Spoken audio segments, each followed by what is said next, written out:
Welcome to the Femininja podcast with a special title on Let's End Femicide. This is a 5-part series co-curated by Femnet and Womankind worldwide to commemorate 16 Days of Activism 2021. Join us as we explore ways to end impunity or femicide based on the lived experiences and activism of activists working in the Global South. My name is Marvel, and I will be moderating today's discussion. Today, we are honored to be talking to Fikite. Fikite, I'm really hoping that I'm saying your name right. Yes. I might be saying it wrong, but you'll correct me. She's from Ethiopian Women with Disabilities National Association. In the last episode, we looked at femicide and women human rights defenders with a focus on intersectionality as an approach. Today, we are privileged to have Fikite with us. She's going to tell us more, just a little bit about her background before we kick it off. Thank you. I'm really honored to get participated to this session. My name is Fikirta. I'm from Ethiopian Women with Disabilities National Association. I work there as a program manager. So I have been serving in this position for the last 5 years and working on women with disabilities and, the intersection between gender and disability make women with disabilities more vulnerable. And that's one of my area of interest. Okay. Oh, wow. Okay. Now, a little background on the International Day of Persons with Disabilities. The International Day of Persons with Disabilities was first celebrated in 1992. It is a day that promotes an understanding of disability issues and mobilizes support for the dignity, rights, and well-being of persons with disabilities. Currently, women with disabilities constitute 19.2% of women worldwide and make up a substantial part of the global population. Women with disability face intersecting and varied forms of discrimination and experience GBV at higher rates than other women. The femicide they experience also has unique forms such as infanticide. And I know we know about this. We've heard about this. We've seen it in different populations. It is higher in some countries compared to others. And there are unique causes and consequences because their lives are devalued on account of stereotypes based on their gender and disability. So, Fikita, the first question would be, based on your organization's work, what are the unique forms of femicide that girls and women are faced with and with disabilities experience? What have you come across and what are you dealing with? Okay, thank you, Marwan. And due to, as you said earlier, due to their particular impairment and their gender, they are highly vulnerable for all forms of violence. Girls and women with disabilities are highly vulnerable for all forms of violences. And it's not only the gender and disability issue, rather the negative attitude attached to disability. For example, people think that girls and women with disabilities are virgin, they are not sexually active, and they will not tell to anyone if a violation happened to them. And at some point, they are economically dependent, so they may not go, they may not go away. So they are highly vulnerable. So after the violation happens, usually they keep quiet. One of the reasons maybe is just because they don't know who did it. It might be a family member, It might be a close friend of the family, or it might be a neighbor, someone living near to their house. So due to their particular impairment, it might be visual impairment, it might be intellectual disability, they are not quite sure who did the harm to them. So they don't have the confidence to tell a family member, even to their mother, that it just happened to me. They are not quite sure who did it. Even though they are quite sure, they may be afraid to tell.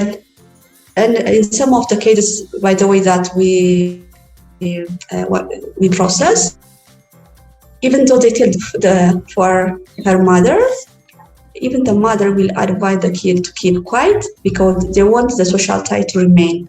They don't want to disturb anything. At the end of the day, they feel that they are not going to get a justice, so they prefer to be quiet. So, by the way, and this issue, the fact that they are keeping quiet will expose them to a further repeated violation. Yeah. And even they have the confidence, and if they go out and report their cases, the justice sector is not disability friendly. There are no encouraging environment in the justice sector. Like they require a witness for a girl who's visually impaired. The police will ask who did it. And for an intellectual disability, they will ask a witness. And the physical environment is not accessible. Like for a wheelchair user, she can't go she can't negotiate with steps. She can't negotiate with,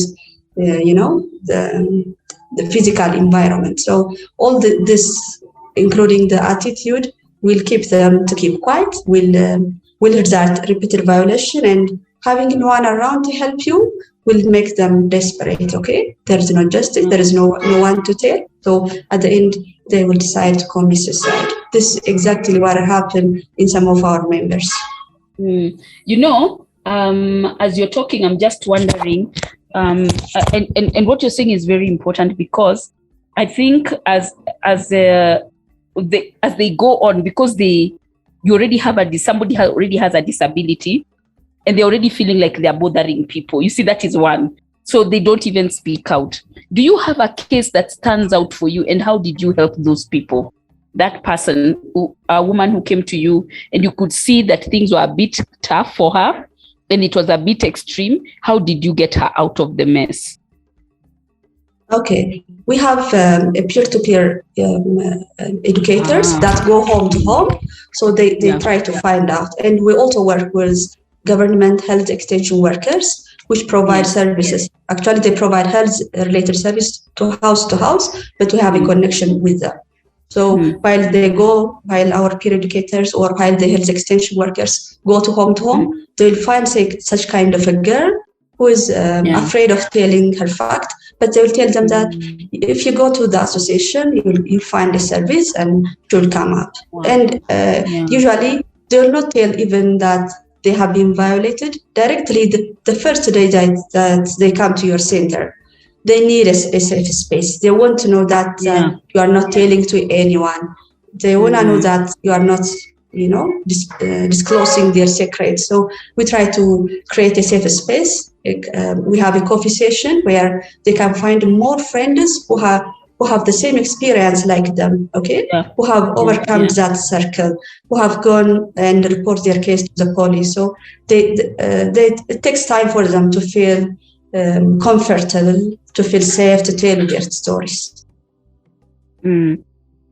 I think what you're saying is very true, because sometimes they feel like they cannot speak because they're already feeling like they're inconveniencing you.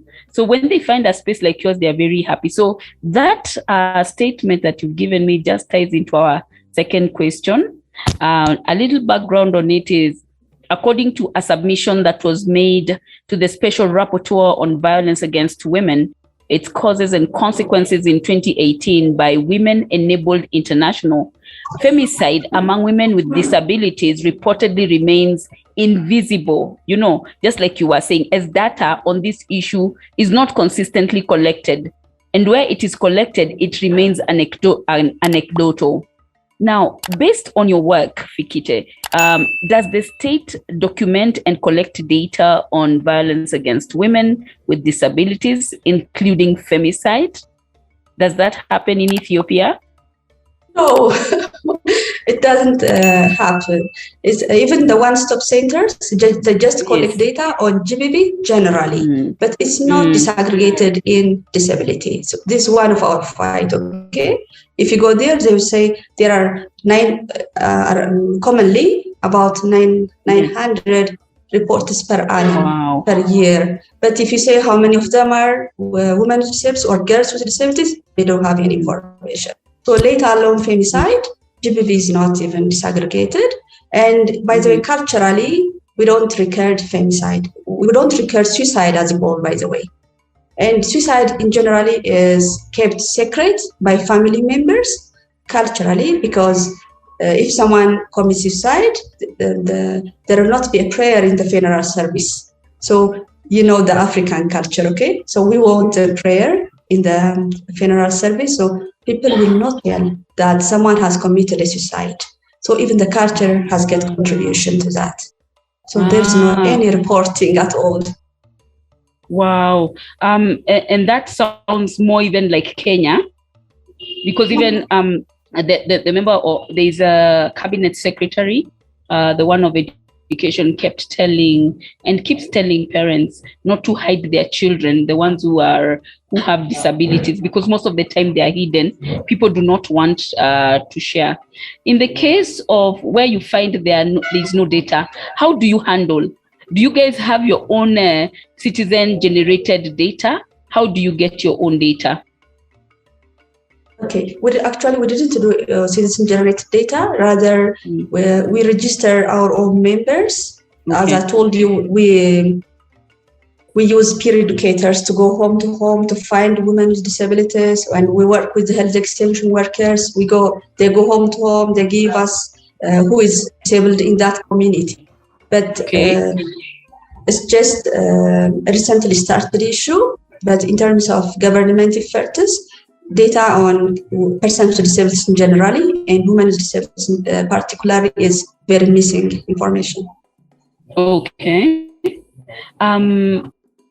As we wind up, I would like you to give us recommendations that you would like to make to decision makers, especially, and state actors, in view of this year's 16 days rallying call or theme from awareness to accountability in relation to femicide, and in relation to femicide and girls and women with disabilities. Thank you, Marvel. Our call for action from our government is that we want the justice sector to be disability friendly. We want to accommodate the justice sector to accommodate the special issue of girls and women with disabilities.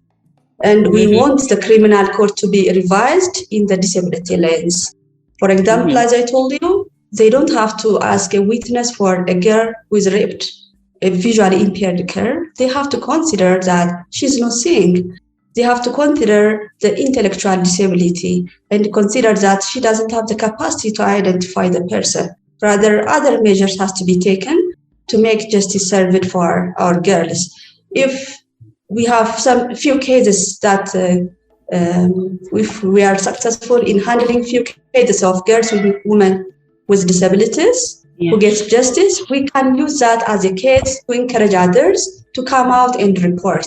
In most of the cases, they are highly discouraged because they have not seen justice being served.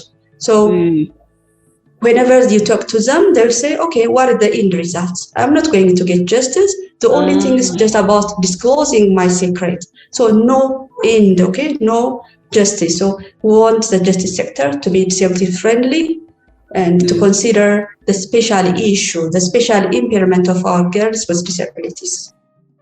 Wow. Okay. So I had not thought about that. I think I have seen something new. That what you're asking for people to do, especially the government, is to recognize women with disabilities. And also, that also helps. You know, we always say at Femnet, we always say that those that are not accounted for are not counted. Those are not counted are not accounted for. So it either goes way. If you're not counted, you're not accounted for. If you're not accounted for, you're not counted. So your budgets are not there. They go missing. So what you're saying is that they need to be recognized. Women with disability need to be recognized. And secondly, justice must be served. But even as it is being served, it must be friendly. Yes, thank you, Marvel, for pouring my ideas in a shape. Yes, I had never, I'm telling you, Fikite, I had never had that one of justice being friendly. It can be served, but in the process, it's not friendly. You know, it's not friendly to them. Yes. Okay. Yes. Any final words? No, I would like to say thank you for the chance. Okay, so thank you very much for joining us today. In Kenya, we say asante sana, meaning thank you very much. And thank you to our audience for staying with us as we discuss femicide and women with disabilities. So in the next episode, we'll be looking at femicide and women, economic justice and rights. Don't forget to join us. Again, thank you, Fekete. Thank you. Thank you.